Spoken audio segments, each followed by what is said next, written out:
بسم اللہ الرحمن الرحیم شروع اللہ کے نام سے جو بڑا مہربان نہایت رحم والا ہے۔ لم يكن الذين كفروا من أهل الكتاب والمشركين منفكين حتى تأتيهم البينة جو لوگ کافر ہیں یعنی اہل کتاب اور مشرک وہ کفر سے باز رہنے والے نہ تھے جب تک کہ ان کے پاس کھلی دلیل نہ آتی۔ رسول من اللہ يتلو صحفا مطہرة فيها كتب قيمة وما تفرق الذين أوتوا الكتاب إلا من بعد ما جاءتهم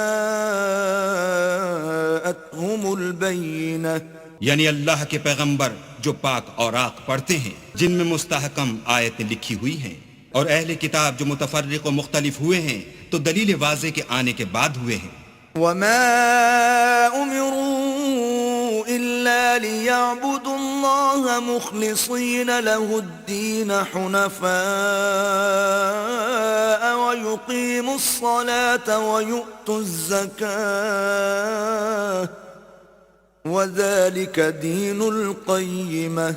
اور ان کو حکم تو یہی ہوا تھا کہ اخلاص عمل کے ساتھ اللہ کی عبادت کریں اور ایک سو ہو کر اور نماز پڑھیں اور زکوٰۃ دیں، اور یہی سچا دین ہے۔ ان الذين كفروا من اهل الكتاب والمشركين في نار جهنم خالدين فيها اولئك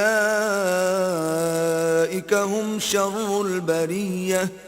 جو لوگ کافر ہیں یعنی اہل کتاب اور مشرک وہ دوزخ کی آگ میں پڑیں گے اور ہمیشہ اس میں رہیں گے، یہ لوگ سب مخلوق سے بدتر ہیں۔ ان الذين آمنوا وعملوا الصالحات اولئك هم خير البرية۔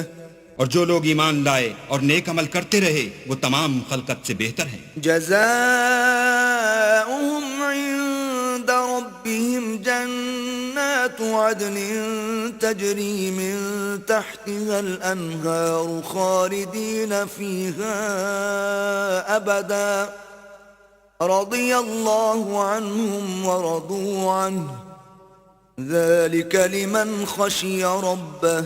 ان کا صلہ ان کے پروردگار کے ہاں ہمیشہ رہنے کے باغ ہیں جن کے نیچے نہریں بہ رہی ہیں، ابد الآباد ان میں رہیں گے، اللہ ان سے خوش اور وہ اس سے خوش۔ یہ صلہ اس کے لیے ہے جو اپنے پروردگار سے ڈرتا ہے۔